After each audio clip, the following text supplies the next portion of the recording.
If you know you're going to be out of office or you're going to be taking some personal time off, it might be smart to set up an out-of-office reply.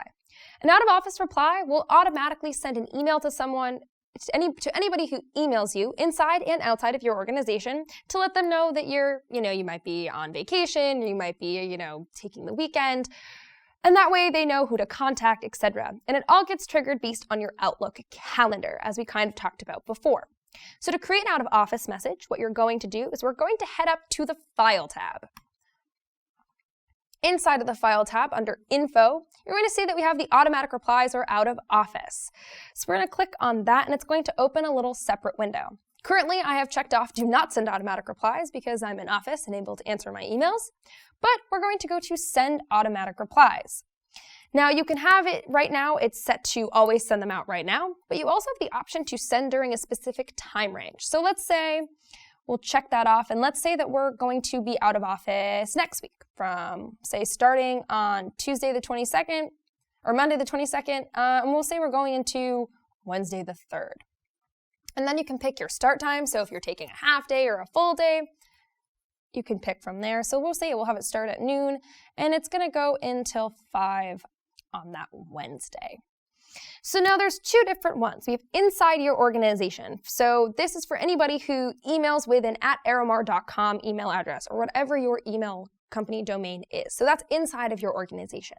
Then you also have your outside of organization as well. Those are two separate. So you also have automatic replies to people outside your organization. And you can pick for your contacts only or for anyone or just for anybody. So for inside my organization, as you can see, I have a message that's already been typed in, and you can type in here anyway. So I'll be out of the office next week, and you can say, please contact Ellen Wilson for further assistance.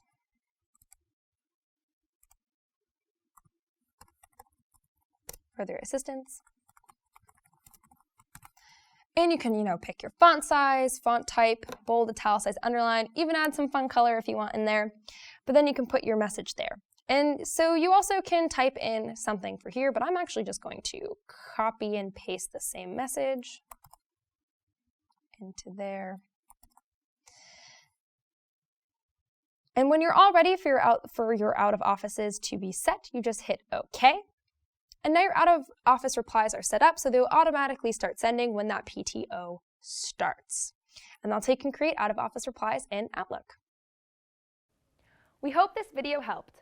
Make sure to click the thumbs up and click the subscribe button right here. And click the link above to check out our Limelight classes, a free virtual live training. See you in the next video.